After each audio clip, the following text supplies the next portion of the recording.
Hey, good evening, friends. Today is Wednesday, March the 19th, 2025, and the time now is 7:20 p.m.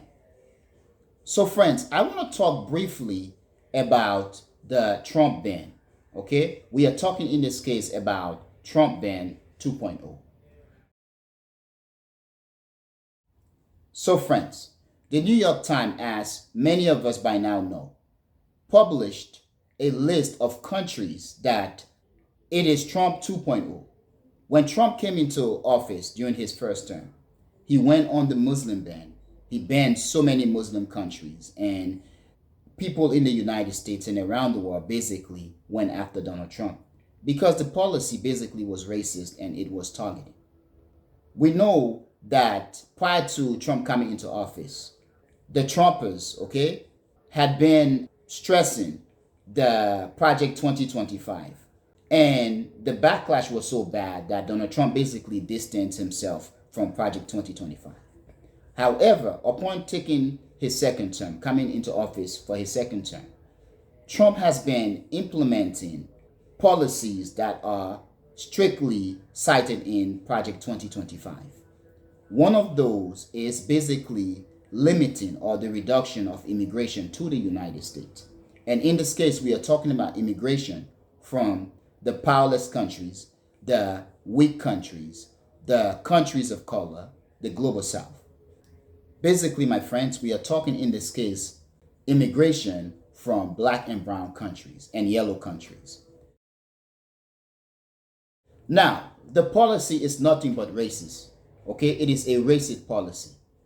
I do believe that it has to be said that what is happening in the United States, what Donald Trump is about to implement in terms of the ban, is the whitening of America.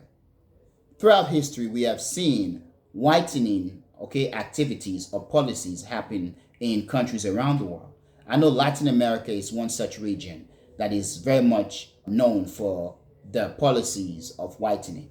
We saw that in Brazil when the Brazilian government in the 18 and 1900, okay, late 18, early 1900, basically did not like the fact that Brazil, as they thought, was a black country. And they wanted to bring in more whites and even Japanese to Brazil, basically to lighten or to whiten Brazilian skin. Argentina at one point is said to have basically dealt with its black population to the point where in Argentina it feels as if no blacks live in the country. If I can remember exactly, the last time I checked, I think Argentina should have about 100 to 200,000 Argentines who basically are of the African diaspora. So countries throughout the Americas at some point had a whitening policy to basically deal with their black population. What we are seeing in the United States to a greater scale, I do believe, is nothing but the whitening of America because Donald Trump is actually targeting black and brown countries. Now, in terms of the list of countries that Trump is basically banning immigration from, the countries are divided into three categories. We are talking in this case red, orange, and yellow. So for the countries that are red countries, basically it means all travel ban for these countries. And we are talking in this case Afghanistan, Bhutan, Cuba, Iran. It is obvious Iran and the United States do not have good relationship. Libya, North Korea, I don't know how many North Koreans are traveling to the United States. So that one is very suspicious. Somalia, basically we are saying this is a Muslim ban and also an African ban. Sudan, Syria, Venezuela, and Yemen, Muslim ban. Now, friends, for the countries that are orange, basically it is stated that visa sharply restricted. Okay, we are seeing a strong restriction of their visa. We are talking about Belarus, Eritrea, Haiti. Basically, I'm going to say Eritrea and Haiti are African ban, basically black ban, blending black people. Laos, Myanmar, Pakistan, Russia. It is very interesting because Trump is being accused of basically pandering to Vladimir Putin and Russia. And the fact that Russia is on this list is very interesting. Sierra Leone, which is an African country, one of my country, obviously, South Sudan, and Turkmenistan. Now, for the yellow countries, it states that 60 days to address concerns. So these countries must address their concern within 60 days. And I did read an article earlier where some countries in the Caribbean basically are asking the Trump administration to provide explanation in terms of what to address. For countries, once again, that are yellow, we are talking about Angola, Antigua and Barbuda, Benin, Burkina Faso, Cambodia, Cameroon, Cape Verde, Chad, Republic of Congo, the DRC, Democratic Republic of the Congo, Dominica, Equatorial Guinea, which the US does have influence or basically interest in terms of their oil, Gambia, Liberia, which is very strange. I was born in Liberia. Liberia is the only country in Africa that has a direct, strong link to the United States. The founders of Liberia, the presidents of Liberia, up to recently, are all African Americans, or at least their heritage is African Americans. We are talking in this case, free men or former slaves in the southern United States. So the fact that Donald Trump has Liberia on this list, it is interesting. But once again, I'm going to say it is an African ban. It is a black ban. Once again, Liberia, my country, and I do feel sad because this is going to impact a lot of people in Liberia. We are talking in this case, Malawi, Mali, Mauritania, St. Kitts and Nevis, St. Lucia, Sao Tome and Principe, Vanuatu, and Zimbabwe. Now, Zimbabwe is one country that U.S. officials and governments have been punishing for a long time now. And that is because Zimbabwe has had a policy of basically repatriating land that were taken by white Zimbabwean to black people, basically to carry out a policy that will bring black people into the economy, okay, to distribute wealth evenly and fairly and equally. And white Zimbabwean and their white supporters in the United States, Europe, the West do not like it. Now, friends, it is very interesting and it's very sad because the countries on this list, the vast majority of countries on this list did nothing to the United States. Yes, Donald Trump is basically stressing, his administration is stressing that the move is to make America safe. My question is, when did Liberia ever attack the United States? When did Sierra Leone ever carry out a terrorist attack against the United States? When did Vanuatu ever insulted the United States? When did Bhutan? When did Sudan, Somalia? When did Yemen, okay, ever insult the United States? Now for Yemen, I will take it back to an extent. I'm not going to say insult because Yemen has been fighting the United States. I know recently Donald Trump attacked Yemen. Okay, U.S. carried out a bombing campaign against Yemen. And Yemeni, they have been fighting Israel. And we are talking in this case of the groups in Yemen, which to the United States and the West, they are terrorists. But for many in international relations, they basically are the governments of Yemen. When did Eritrea, Haiti, Laos, when did Myanmar ever insult the United States? South Sudan, Sierra Leone, Angola, Antigua and Barbuda, Benin, Burkina Faso, with the exception of Burkina Faso basically kicking out a basically puppet as a leader that basically was controlled by France.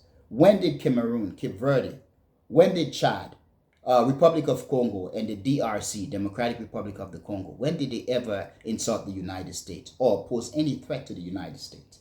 Zimbabwe, St. Lucia, Sao Tome and Principe, Malawi, Mali, when did these countries ever pose threat to the United States? Let me go back to Liberia. I was born in Liberia and I'm a proud Liberian. Liberia, we are known, quote unquote, in Africa to be Little America. Of course, it mounts up to nothing. It is just nonsense. But we've been pro-America throughout our existence. of over 100 years.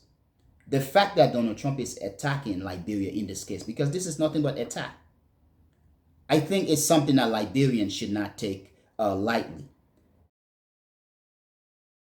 Now, in terms of the list, one thing is very interesting is this list, half of the countries on this list are African countries.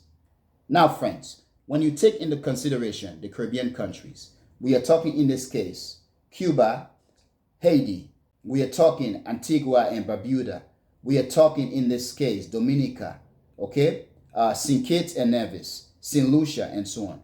When you add these countries to the list, basically this list is nothing but an attack on Africa, an attack on black people. It is a black ban or an African ban. And I'm saying this because Africa making about half of the list and countries in the Caribbean that are Afro-Caribbean countries. It basically says something.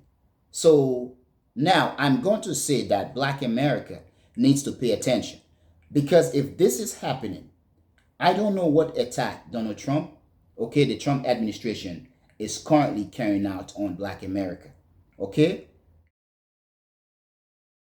By having a travel ban on these countries, it is also attacking these countries' economies. Perhaps this is a strategy by Donald Trump, basically threatening these countries and forcing these countries to subjugate themselves, okay, to be subject to the United States, where the US can use these countries, okay, Donald Trump, in various ways. Whether we are talking about for votes in the United Nations, okay, or to basically strong arm these countries to get resources from these countries, okay, raw materials, as a means to basically forcing them to diverse from China, which I do not believe is going to be successful. That, however, okay, I do believe this is a strategy on the one hand to basically force these countries into a subjugatory relationship with the United States. However, I do believe this is an attack on black and brown people around the world. However, friends, in terms of black people and African people, the African diaspora, this travel ban is an attack on Africa or African people. It is a black or African ban. People from these countries, Liberia, Sierra Leone, Malawi, and so on, they basically travel to the United States and work. They send money back home. A very significant amount of the money that goes home to these countries, okay, comes from their expats around the world and in the United States. By having travel ban, by also threatening the ones in the United States, okay, with deportation, Donald Trump is attacking the very core of these countries' existence, their economies, and their stability. Now, as a Liberian and as an African, my question is, what are African leaders doing to basically combat the attack that Donald Trump is basically initiating against African people? I do think African leaders need to be coordinating, okay, working together as a means to combat what Donald Trump is doing. They need to make it known to Donald Trump that your relationship with Africa is also beneficial to the United States. Perhaps heavily beneficial to the United States and less beneficial to the African leaders, governments, or countries. And if Donald Trump continued to become racist, to attack Africans, to ban Africans who just want to travel to the United States and work or to get their education, that they are going to diverse in terms of their diplomatic or other forms of relationship with the United States. For Donald Trump, as much as he and the Trumpers may be happy about what they are doing, on the long term, it is going to backfire. Because what I think the United States is doing with this travel ban, the United States is committing a diplomatic, economic, financial, and hegemonic suicide. This travel ban will actually force countries to begin to seek help and relationship extensively with China. Now, friends, please tell me what you think, and I really want to know what you think. But friends, I am going to end here. I want to thank you for being a member of the Echoing Voice community, my friends, but most especially and most importantly, friends, I want to thank you a lot for watching The Echoing Voice. Peace, my friends. Peace.